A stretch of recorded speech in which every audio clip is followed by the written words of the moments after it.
Gunung Salak tak pernah benar-benar sunyi. Bahkan di pagi yang paling tenang, udara di kaki gunung itu selalu membawa bisikan samar dari balik rimbunnya pepohonan. Bagi sebagian orang, Salak hanyalah sebuah gunung di Jawa Barat dengan jalur pendakian yang menantang. Tapi bagi para penduduk asli sekitar Cidahu dan sekitarnya, Salak adalah tempat yang suci dan juga mengerikan. Tahun 2010, sebuah kelompok pendaki asal Jakarta, berjumlah 7 orang, melakukan perjalanan ke Gunung Salak. Mereka adalah para pendaki berpengalaman, terbiasa menjelajahi berbagai medan berat di Pulau Jawa. Dipimpin oleh Reza, yang dikenal sebagai sosok pendiam namun tangguh, kelompok ini berniat menaklukkan Puncak Manik, salah satu titik tertinggi di kawasan Gunung Salak. Namun, mereka tak pernah kembali. Menurut laporan, Reza dan kelompoknya terakhir terlihat pada hari ketiga pendakian, saat cuaca mulai berubah drastis. Hujan deras mengguyur, kabut turun begitu pekat hingga jarak pandang hanya sekitar 5 meter. Salah satu saksi, pendaki dari kelompok lain, mengatakan bahwa ia sempat melihat Reza berdiri mematung di pinggir jurang, seolah sedang mendengarkan sesuatu yang tak terdengar oleh orang lain. Tim SAR melakukan pencarian besar-besaran. Helikopter dikerahkan, regu penyelamat menjelajah setiap sudut jalur resmi maupun jalur liar. Tapi yang ditemukan hanya tenda yang kosong, beberapa peralatan memasak yang basah oleh hujan, dan jejak kaki yang berhenti tiba-tiba di tanah berlumpur. Tidak ada darah, tidak ada tanda-tanda perkelahian. Seakan mereka semua ditelan kabut tanpa perlawanan. Yang membuat bulu kuduk merinding adalah kesaksian warga lokal. Seorang juru kunci hutan bernama Pak Suanda mengatakan bahwa malam sebelum Reza dan kelompoknya hilang, ia melihat barisan obor turun dari arah puncak. Tapi jumlahnya bukan 7, melainkan puluhan. Dan mereka berjalan tanpa suara. Kalau orang hidup, pasti ada suaranya. Ini enggak. Seperti arwah yang sedang pulang ke asalnya, kata Pak Suanda sambil menunduk dalam, seperti menyimpan rasa bersalah yang tak terucap. Cerita-cerita mistis pun mulai bermunculan. Beberapa pendaki yang datang setelah kejadian itu melaporkan mengalami kejadian aneh.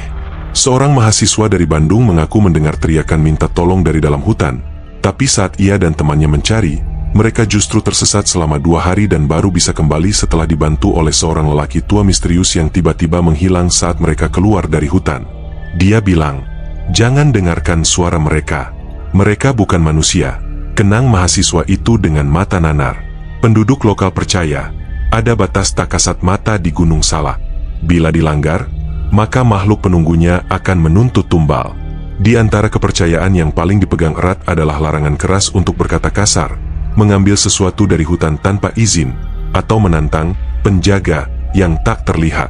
Salah satu cerita yang paling mengerikan datang dari seorang pendaki senior bernama Wahyu, yang mendaki Gunung Salak sendirian pada tahun 2012. Ia mengaku melihat sekelompok orang berpakaian pendaki duduk melingkar di tengah kabut. Mereka tertawa tanpa suara, wajah mereka pucat, dan mata mereka kosong. Aku hampir bergabung dengan mereka, tapi ada suara dalam hatiku yang bilang, "Lari," kata Wahyu, yang akhirnya membatalkan pendakiannya dan pulang dalam keadaan syok. Ia bersumpah bahwa salah satu dari mereka adalah Reza. Hingga kini, 7 pendaki itu tak pernah ditemukan. Tak ada jasad, tak ada tanda kehidupan. Orang tua Reza masih menaruh sesajen setiap malam Jumat Kliwon, berharap arwah anaknya bisa pulang meski hanya dalam mimpi. Namun hutan tetap diam, seperti menyimpan rahasia yang tak ingin diungkap.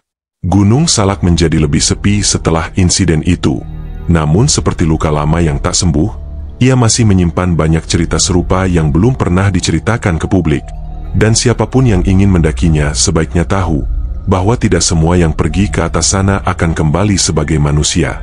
Nama Pak Suanda tidak asing bagi para pendaki yang sering menjajal jalur Gunung Salak via Cidahu. Lelaki tua berusia lebih dari 60 tahun itu tinggal di sebuah rumah panggung sederhana, hanya beberapa ratus meter dari pintu masuk jalur pendakian. Banyak yang menganggapnya sekadar penjaga pos bayangan, tapi bagi warga sekitar dan mereka yang percaya akan hal-hal gaib, Pak Suanda adalah juru kunci Gunung Salak yang sebenarnya. Malam itu, hujan turun pelan, menimbulkan suara tetes air di atas genting bambu.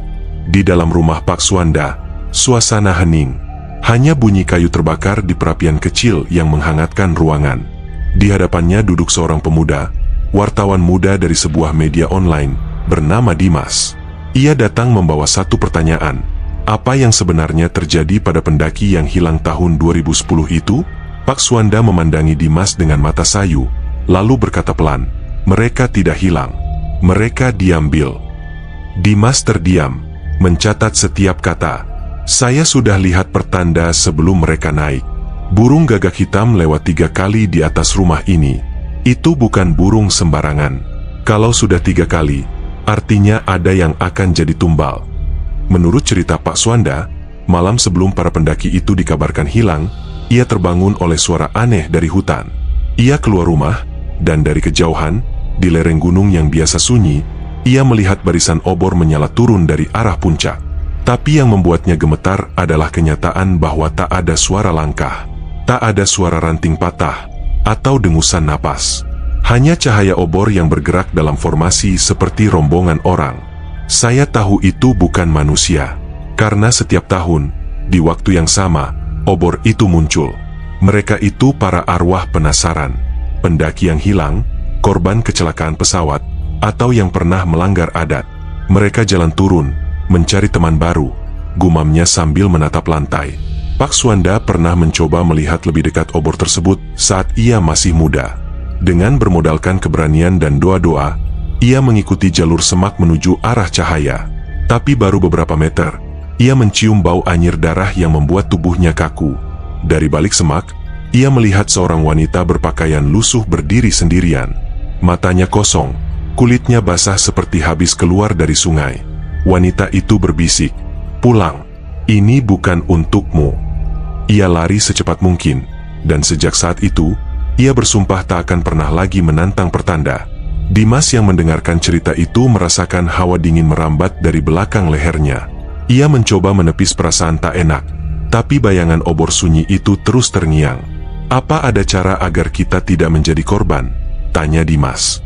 Pak Suanda mengangguk. "Hormati tempat ini. Jangan sombong. Jangan ambil apapun. Jangan buang kata kotor. Dan kalau kau dengar suara yang memanggil namamu dari dalam kabut, jangan jawab." Ia lalu mengeluarkan sebungkus kain putih dari bawah meja. Di dalamnya, ada segenggam beras kuning, bunga 7 rupa, dan sebuah kemenyan. "Kalau kau niat naik, bawalah ini, dan berdoalah pada yang menjaga. Katakan, kami numpang lewat, tidak akan merusak." Dimas yang awalnya skeptis kini mulai menyadari bahwa ada kebenaran dalam cerita-cerita itu. Bukan hanya tentang pendaki yang hilang, tapi tentang dimensi lain yang bertumpang tindih di gunung itu. Ia mengumpulkan cerita dari beberapa warga lainnya dan semuanya mengarah pada satu hal. Gunung Salak adalah batas antara alam manusia dan alam yang lain. Ada cerita dari seorang warga bernama Bunarti, yang pernah melihat seorang gadis kecil duduk sendirian di batu besar dekat sungai kecil yang hanya muncul saat musim hujan. Gadis itu menangis dan meminta tolong mencari ibunya. Tapi saat didekati, tubuhnya menghilang, meninggalkan jejak kaki kecil yang berakhir di tepi jurang. Ada juga suara gamelan dari tengah hutan, tambah Bunarti. Padahal tidak ada acara apapun. Itu biasanya tanda ada pasar gaib sedang buka. Kalau ada yang tersesat dan ikut ke dalam, bisa-bisa nggak kembali. Gunung Salak menyimpan terlalu banyak rahasia. Tak heran jika banyak tokoh spiritual memilih lokasi ini untuk semedi. Bahkan ada yang mengatakan bahwa di dalam gunung terdapat kota tak terlihat, tempat arwah tinggal dalam siklus yang tak pernah usai. Beberapa pendaki yang selamat pun menceritakan pengalaman serupa. Mereka merasa seperti berjalan dalam lingkaran selama berjam-jam, padahal GPS menunjukkan mereka tidak berpindah tempat. Salah satu dari mereka bahkan melihat temannya berjalan jauh di depan, padahal saat itu temannya sedang berada di belakang. "Ada yang menyamar jadi teman kita," kata Rudi, pendaki dari Bogor. Dia menoleh, dan senyumnya bukan manusia. Cerita Pak Suanda malam itu berakhir ketika jam menunjukkan pukul 1 dini hari. Angin dingin berdesir lembut lewat sela jendela. Dimas pamit, tapi sebelum keluar, Pak Suanda menepuk pundaknya dan berkata, "Kalau kau tulis ini, tulislah dengan hati. Jangan sembarangan, karena mereka juga membaca." Tanggal 9 Mei 2012, Indonesia dikejutkan oleh berita mengerikan. Sebuah pesawat Suhao Superjet 100 yang sedang melakukan penerbangan demonstrasi untuk calon pembeli, menghilang dari radar saat melintasi kawasan Gunung Salak. Cuaca dilaporkan cerah, komunikasi terakhir dari pilot juga normal. Tidak ada peringatan, tidak ada sinyal bahaya. Pesawat itu, yang membawa 45 orang penumpang termasuk awak, wartawan, dan perwakilan perusahaan, tak pernah sampai ke tujuan. Esok harinya, puing-puing pesawat ditemukan berserakan di lereng curam Gunung Salak. Tubuh para penumpang tercabik dan terbakar, menyatu dengan tanah, batu, dan semak belukar. Butuh waktu berhari-hari untuk mengevakuasi mereka karena medan yang terlalu sulit dan curam. Namun bagi sebagian orang, kejadian itu lebih dari sekadar kecelakaan tragis. Warga sekitar percaya, pesawat itu telah memasuki wilayah terlarang, wilayah yang tidak boleh dilewati manusia maupun mesin. Seorang petani yang tinggal di sekitar kaki gunung, Mang Usman, mengaku melihat sesuatu yang tak biasa hari itu. Ia sedang mencangkul ladangnya saat mendengar suara gemuruh dari langit. Tapi suara itu bukan seperti suara pesawat biasa, kayak suara angin ketarik, lalu hening. Terus, boom, katanya dengan suara gemetar. Namun yang paling aneh, sebelum suara ledakan itu, ia melihat kilatan cahaya berwarna ungu muncul di tengah langit. Kilat yang tidak lazim, tanpa petir, tanpa awan gelap, seperti ada lubang yang terbuka, katanya. Tim SAR yang diturunkan ke lokasi pun mengalami berbagai kejadian ganjil. Beberapa anggota pelacak mengatakan GPS mereka berputar-putar, seolah mereka berjalan dalam lingkaran. Sinyal komunikasi pun kerap hilang meski peralatan mereka dalam kondisi prima. Salah satu anggota relawan menyatakan bahwa ia melihat seorang perempuan berpakaian putih berdiri di antara bangkai pesawat, lalu menghilang begitu didekati. Dia tidak terlihat seperti korban. Bajunya bersih, wajahnya pucat, tapi dia seperti mengawasi, ujarnya saat diwawancara secara anonim. Beberapa hari setelah evakuasi selesai, seorang spiritualis bernama Mbah Darmo datang ke lokasi dengan izin khusus dari tim SAR. Ia membawa sesajen dan dupa, lalu duduk di atas batu besar yang katanya adalah penjaga batas dunia. Menurutnya, lokasi jatuhnya pesawat tersebut berada di persimpangan jalur gaib, tempat makhluk halus berlalu lalang dan kadang mengambil bentuk manusia atau objek untuk menarik korban. Apa yang terjadi bukan murni kecelakaan. Mesin manusia masuk ke wilayah gaib, tanpa permisi, dan gunung menolaknya, ujar Mbah Darmo sambil menaburkan bunga. Lebih misterius lagi adalah pengakuan dari 2 orang warga yang mendaki secara diam-diam ke dekat lokasi kecelakaan seminggu setelah peristiwa itu. Mereka penasaran ingin melihat dengan mata kepala sendiri.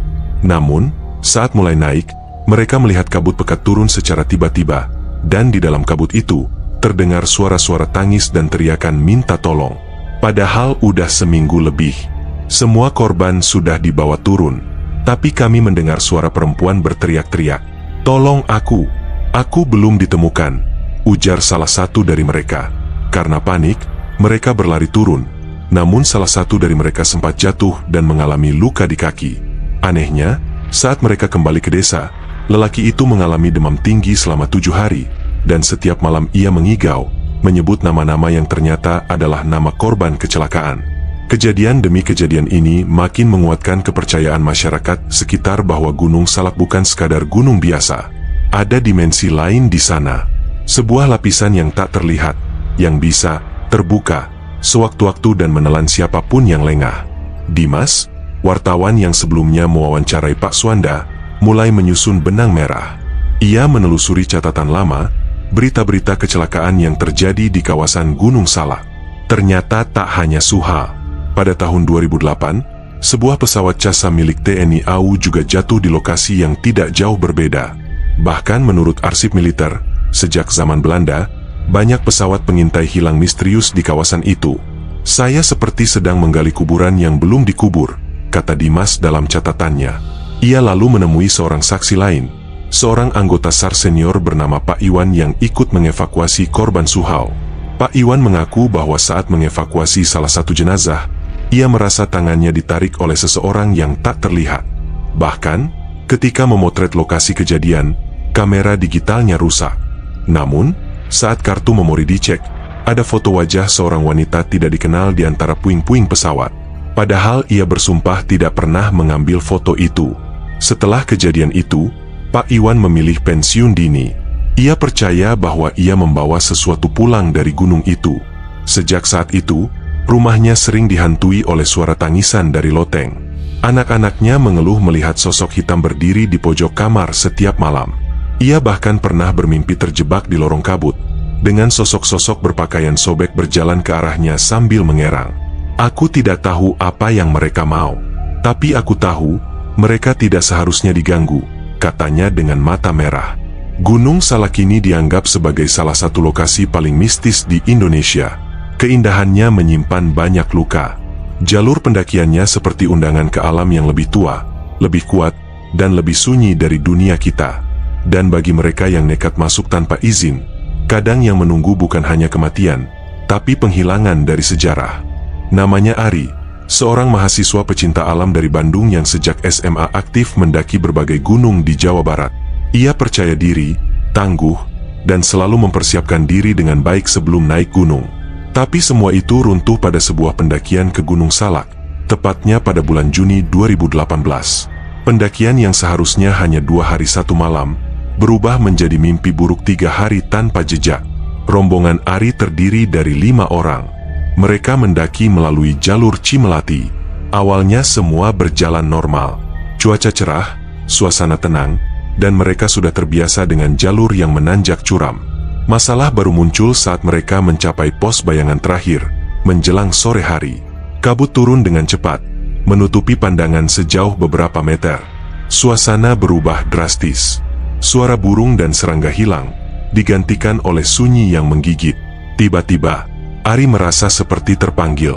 Ada suara, sangat pelan namun jelas, memanggil namanya dari balik kabut. Ari, sini, Ari. Ia berhenti dan menoleh ke kiri, ke arah suara itu. Teman-temannya tidak sadar ia perlahan melangkah keluar jalur, terdorong oleh rasa penasaran, atau mungkin sugesti yang tak bisa dilawan.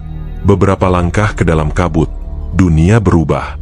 Ari tak lagi mendengar suara teman-temannya. Ia hanya melihat pohon-pohon yang seolah bergerak, dan tanah yang terasa empuk seperti karpet basah. Ia mencoba kembali, tapi jalur yang ia lewati lenyap. Tak ada jejak, tak ada suara. Bahkan sinyal GPS dan kompas tak berfungsi. Hari berganti malam, namun langit tak pernah gelap total. Ia justru melihat semburat jingga kemerahan seperti senja abadi. Udara sangat dingin, dan tak ada suara apapun. Ari seperti berada di alam antara. Ia terus berjalan, mencoba mencari jalan pulang, hingga menemukan sebuah jalan setapak batu yang aneh. Jalan itu terlalu rapi untuk ukuran jalur gunung, dan di kanan kirinya berdiri pohon-pohon tua yang tidak dikenalnya. Di ujung jalan itu, ada gerbang tua dari batu hitam berlumut. Gerbang itu terbuka, dan di dalamnya, Ari melihat permukiman. Tapi bukan seperti kampung biasa. Rumah-rumahnya kecil, atapnya dari ijuk, dan setiap rumah hanya menyala satu lentera kuning redup. Tak ada manusia, tapi ada suara gamelan mengalun pelan dari dalam. Suasana itu seperti undangan. Saat Ari berdiri terpaku, seorang perempuan tua muncul di ambang gerbang. Wajahnya pucat, matanya cekung, dan rambutnya putih panjang menjuntai hingga perut. Ia tersenyum, lalu berkata, "Kamu sudah ditunggu. Masuklah. Di sini tidak ada yang lapar, tidak ada yang sakit." Ari mundur. Nalurinya berteriak untuk kabur. Ia lari secepat mungkin, meski tanah terasa berat dan udara menjadi padat. Di belakang, suara gamelan semakin cepat, seperti irama pengejaran. Ia tidak tahu berapa lama ia berlari, tapi akhirnya ia terjatuh dan pingsan. Saat terbangun, ia sudah berada di pos relawan pendaki, basah kuyup dan lemas. Tubuhnya penuh luka gores dan matanya sayu seperti orang yang tak tidur seminggu. Anehnya, ia ditemukan pada hari ketiga, padahal ia mengaku hanya merasa tersesat beberapa jam. Lebih aneh lagi, ia ditemukan di dekat lokasi awal ia menghilang, tidak jauh dari jalur utama, meski tim SAR sebelumnya telah menyisir tempat itu berkali-kali. Dokter menyatakan Ari mengalami disorientasi ekstrim dan dehidrasi, tapi hasil tes medis lainnya normal. Tidak ada gegar otak, tidak ada trauma fisik berat. Namun, setelah kejadian itu, Ari mengalami gejala psikis yang membuat keluarganya khawatir. Ia menjadi pendiam, tak mau tidur dalam gelap, kadang menangis di malam hari dan berulang kali berkata, "Mereka masih menunggu. Gerbang itu belum tertutup." Dalam wawancara terbatas dengan tim jurnalis lokal, Aris sempat menggambar peta dari tempat yang ia lihat. Jalur batu, gerbang besar, rumah-rumah aneh, dan satu pohon besar berbentuk seperti wanita berdoa yang berdiri di tengah-tengah permukiman itu. Salah satu jurnalis membawa gambar itu kepada Pak Suanda, juru kunci yang telah berusia lanjut. Begitu melihat gambar itu, ia langsung pucat dan berkata pelan, "Dia hampir masuk ke kampung siluman. Tempat itu tidak punya waktu. Kalau dia sampai lewat gerbang itu, dia tidak akan kembali." Menurut Pak Suanda, di dalam Gunung Salak memang ada tempat yang disebut Kadipaten Siluman, atau wilayah leluhur yang tak terlihat oleh mata manusia biasa. Hanya orang-orang dengan pintu terbuka yang bisa melihatnya, biasanya karena pelanggaran terhadap alam, atau karena dipanggil oleh penghuni tempat itu. Aris sekarang tinggal bersama keluarganya di Bandung dan belum pernah mendaki lagi. Kadang-kadang ia berbicara dalam bahasa Sunda kuno, yang bahkan keluarganya tidak mengerti. Dalam mimpinya, ia mengaku masih mendengar suara gamelan yang pelan, seolah mengajaknya kembali. Gunung Salak berdiri kokoh di selatan Bogor, menjulang angkuh dengan keheningan yang mencurigakan. Ia bukan gunung tertinggi, bukan juga gunung paling ekstrim. Namun jumlah korban hilang, kecelakaan, dan pengalaman mistis di gunung ini jauh lebih banyak dibanding gunung-gunung lain di Pulau Jawa. Satu demi satu cerita terus muncul, dari para pendaki yang kembali dengan mata kosong, hingga pencari yang tak pernah kembali. Pertanyaannya, apa sebenarnya yang ada di dalam Gunung Salak? Seorang peneliti geografi dan ahli geofisika dari LIPI, Dr. Dimas Rahardian, pernah melakukan riset tak resmi ke Gunung Salak selama 3 bulan pada 2015. Dalam laporan akhirnya, ia mengungkapkan bahwa struktur medan elektromagnetik di sekitar kawasan Gunung Salak memiliki anomali yang tak lazim. Kami mengukur adanya perubahan medan magnet dan interferensi medan listrik di beberapa titik, terutama di wilayah yang dikenal sebagai Kawah Ratu dan jalur Curug Seribu. GPS bisa kacau, dan instrumen elektronik bisa mati seketika, tulisnya. Hal ini secara ilmiah bisa menjelaskan mengapa banyak pendaki merasa disorientasi, mengalami lingkaran jalur, atau bahkan merasa waktu berjalan tidak normal. Namun itu hanya separuh dari jawabannya. Separuh lainnya datang dari cerita-cerita lisan yang diturunkan penduduk lokal selama ratusan tahun. Gunung Salak, dalam bahasa Sunda kuno, disebut sebagai Gunung Sakral, tempat para resi dan pertapa menepi. Beberapa sumber menyebutkan bahwa di puncak gunung ini terdapat tempat pemujaan yang dulunya digunakan oleh leluhur dari zaman kerajaan Pajajaran. Menurut sesepuh adat, tempat ini bukan sekadar lokasi fisik, melainkan pusat energi spiritual yang terhubung dengan dimensi lain. Dalam tradisi Sunda Wiwitan, kawasan itu disebut sebagai alam lembur Nyicingan, desa gaib tempat para arwah tinggal, dan manusia hanya boleh lewat jika dipanggil. Salah satu tokoh spiritual Sunda kontemporer, Ki Asep Barata, pernah mengatakan, Gunung Salak itu bukan tempat berbahaya. Ia adalah tempat yang tidak cocok untuk manusia biasa. Siapapun yang masuk tanpa izin alam, akan tersesat. Bukan karena jalan yang salah, tapi karena waktu dan ruang yang tidak berjalan seperti biasanya. Ia pun menunjukkan peta gaib yang ia miliki, sebuah gambar yang penuh simbol, dengan jalur energi berwarna merah dan titik-titik portal di beberapa lokasi seperti Curug Ngumpet, Goa Jepang, dan kawasan sekitar Pos 3 Jalur Cidahu. Yang menarik, sebagian jalur energi itu beririsan dengan lokasi-lokasi kecelakaan dan hilangnya pendaki. Sementara itu, para penganut ilmu kebatinan percaya bahwa Gunung Salak dijaga oleh makhluk-makhluk halus yang disebut Karuhun, leluhur gaib yang menjaga keseimbangan antara dunia manusia dan alam roh. Makhluk-makhluk ini tidak jahat, tapi sangat ketat terhadap aturan. Jika ada pendaki yang tidak menghormati tempat itu, berkata kasar, membuang sampah sembarangan, atau sekadar berniat buruk, maka mereka akan dihilangkan dari pandangan manusia biasa. Bahkan ada kisah tentang seorang pendaki yang ditemukan duduk diam di tengah hutan setelah 2 minggu hilang, padahal ia mengaku hanya duduk sebentar untuk istirahat. Dalam waktu yang baginya hanya hitungan menit, 2 minggu berlalu di dunia nyata. Ilmuwan menyebut fenomena ini sebagai missing time, kejadian langka di mana persepsi waktu seseorang tidak sinkron dengan kenyataan. Namun bagi para spiritualis, ini bukan sekadar gangguan otak. Ini adalah bukti bahwa ada jalur menuju dunia lain di dalam gunung itu. Cerita terakhir datang dari seorang mantan pendaki bernama Bayu, yang kini memilih menjadi relawan SAR khusus Gunung Salak. Ia pernah ikut dalam evakuasi korban yang jasadnya ditemukan utuh tanpa luka, padahal menurut dugaan ia terjatuh dari tebing. Wajah korban itu terlihat damai, bahkan seperti tersenyum. Tapi yang paling mengejutkan, jasadnya wangi, seperti bau bunga sedap malam. Ada sesuatu yang tidak bisa dijelaskan secara medis. Seolah dia tidak meninggal karena kecelakaan, tapi karena dipanggil untuk tinggal, kata Bayu dengan suara lirih. Ia lalu menunjukkan sebuah liontin kayu kecil milik korban yang ia simpan. Di balik liontin itu, terdapat ukiran kecil, aksara Sunda kuno yang berarti pulang. Tak ada yang tahu dari mana liontin itu berasal, karena keluarga korban bersumpah tidak pernah melihat benda itu sebelumnya. Gunung Salak tetap berdiri. Kabutnya turun setiap sore, dan burung-burung gagak masih berseliweran di antara pucuk-pucuk pohonnya. Ratusan pendaki masih datang tiap bulan, beberapa dengan niat baik, beberapa mungkin tidak. Namun satu hal yang kini makin diyakini banyak orang, baik dari dunia ilmu maupun dunia gaib, Gunung Salak adalah gerbang. Gerbang ke sesuatu yang belum sepenuhnya kita pahami. Dan kadang, bagi mereka yang terlalu sombong untuk mengakui keberadaan dunia lain, gerbang itu akan terbuka, dan tidak pernah tertutup lagi.